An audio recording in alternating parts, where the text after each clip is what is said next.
Hey everybody, it's Eddie J on Crypto. Hope you're having a good one. So, VeChain and VeThor are now tradable on Coinbase. As soon as they hit, they jumped up about 9%. That's huge. I hope they can ride that wave. I'd like to see them talk more about supply chain and not just about something else that they're doing, which is really cool, which is sustainability. So I think that's interesting. Something else that I find to be interesting is how the SEC selectively targets projects.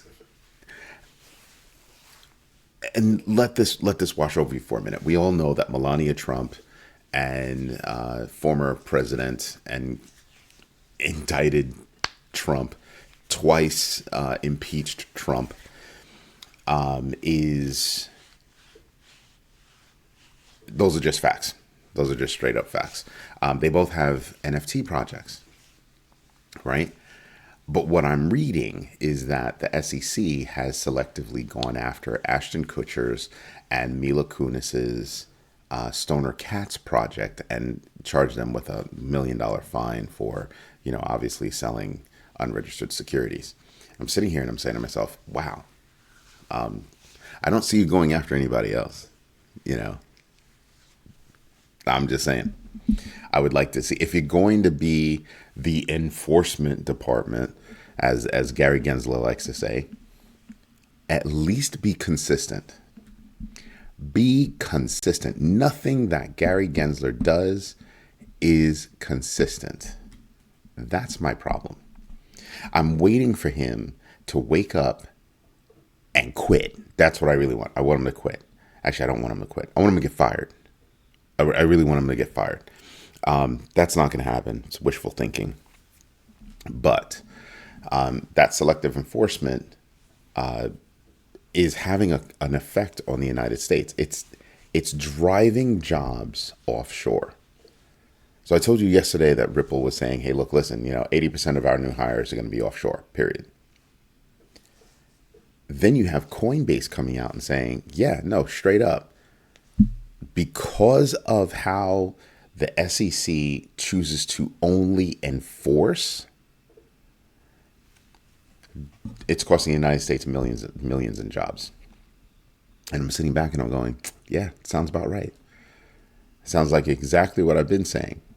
That's why the SEC leadership needs to be changed. That's a flipping problem. You have more than enough smart people there that would take a more pragmatic approach. And I think that's what we really need. I think that we need a smooth hand when it comes to enforcement, but I also think that we need a smooth hand when it comes to helping these companies and answering their questions when it comes to, so what do we have to do when, to be, legal in our businesses? The SEC has yet to answer those questions, and you get taken to court when they feel that, yeah, we just don't like you, so we're going to take you to court. I'm just saying. I do have a problem with that. FTX. Everybody's still freaking out over this whole FTX liquidation thing. Why? They have a ton of money that's locked up in staking. What they got approved for is they can liquidate up to $100 million per week. If all parties agree, they can bump that up to $200 million a week. That would still take 10 to 20 weeks to liquidate under those rules. Now, common sense says if I dump on the market, prices will go down. So the amount of money that I have right now in digital assets will drop if I dump. That would seem stupid and counterintuitive. So I don't think that's going to happen. I think they'll think about this, and I think there are articles out there that are saying they are thinking about how they actually want to do it, right? Because they don't. I really do think that if they go, the exchange route, the open market route, it'll be in drips, right? And I would be one of those people that would be buying on the dip. I'm just saying, straight up. That would be something that I'd be looking into because, Solana, who is it? Tron. I wouldn't buy Tron, but Solana, XRP, Bitcoin, Ethereum. Yeah. Because there would be a dip, right? And sooner or later, the community is going to absorb this. The cryptoverse will absorb those actions, and we'll move on. It's not that difficult. Stop freaking out, is what I'm saying. Do research. The more you research, the more you understand, the more you know, the more solid you will be in your thinking, and the more sound your decisions will be. That's what I'm saying. Now, there was a $510,000 transaction fee for a Bitcoin transaction, and everybody thought it was PayPal. It wasn't PayPal. Paxos actually admitted that it was their fat finger problem. I found that to be funny.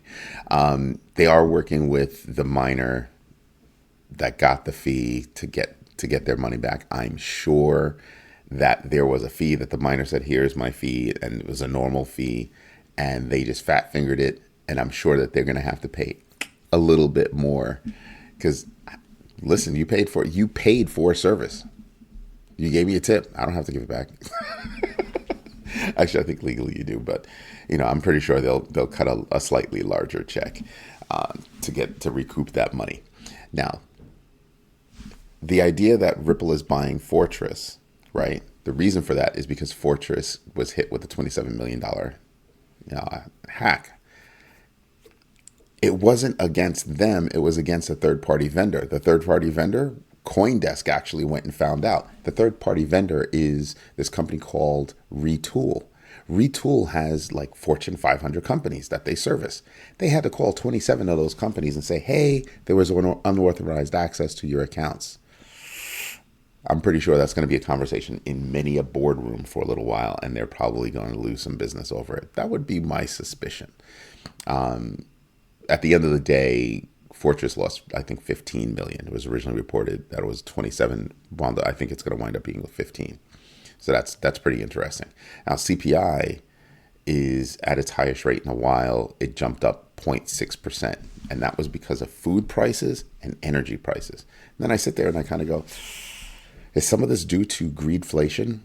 And I'm thinking, yeah, some of it is. Not all of it, don't get me wrong, not all of it, but some of it is, for sure.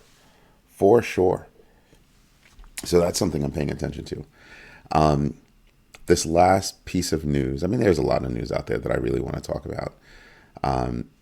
Excuse me, like XRP and Swift coming out and saying they're already testing CBDCs after, getting in bed with XRP. There's a tie up with Ripple and they're not in bed with XRP. They implemented XRPL, which is the XRP ledger, working with Ripple. And then Ripple is also working with GateHub for another project. Ripple is doing a lot. That's why I'm paying attention to them. They're becoming a piece of the fabric of everything that's going on in the institutional space. We should be paying attention in major ways. I know HBAR is up, so I need to dig in and see why. Yeah, I hold some HBAR. Need to dig in and find out why they're up. But this last bit is it's just funny as hell.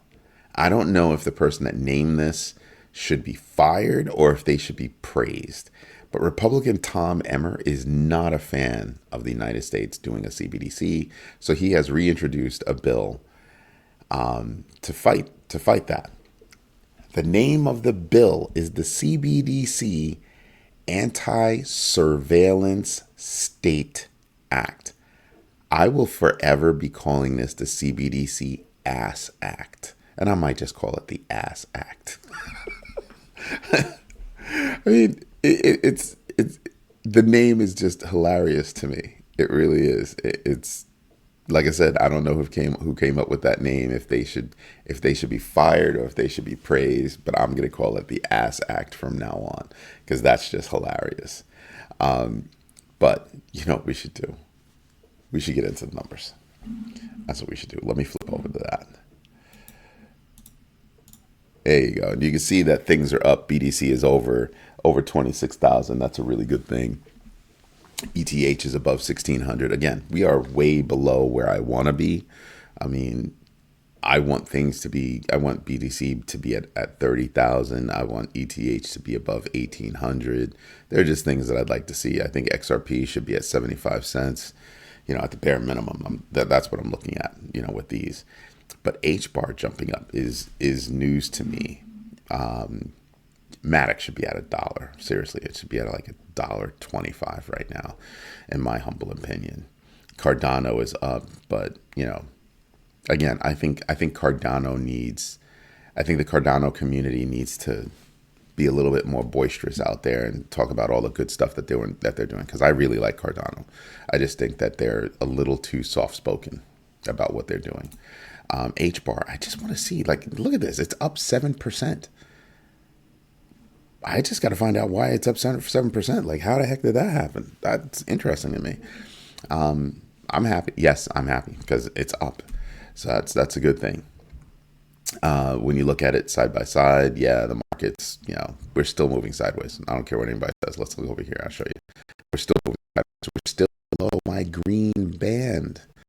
The lowest point on my green band is 26,475, and we're still below it. We've got to get back above it, and we've got to maintain. But we seem to be on that trend that we're moving laterally. It's, ticking up a little bit, and that's what I want to see, right? It's going to give us time to DCA. That's really all I'm looking for, is the DCA. The total value locked right now, about 48.38 billion. I have to tell you, there's so much news. If you pay attention to what I'm reporting on a daily basis, and you tie the thread, right? You kind of tie everything together. You can see that there's a lot of infrastructure moves. There are a lot of infrastructure moves that are happening. All the cursory stuff, all that good stuff. But there are a lot of infrastructure moves that are going on. Companies are girding themselves and even preparing themselves for success as crypto begins to hit mainstream. Pay attention to this. I think that could be helpful as a part of your research. Anyway, this is Eddie J on crypto. Hope you like what I'm doing. If you do like what I'm doing, drop me a note. I really like it. If you don't like what I'm doing, drop me a note. Tell me how I can improve. Here is a tidbit. TinyAssets.io is having a call tonight. I will be on that call. Go over to Tiny Assets I think they're on TikTok. Go over there, get the link, and you'll hear me live. All right? Hope you have a good one. Bye-bye.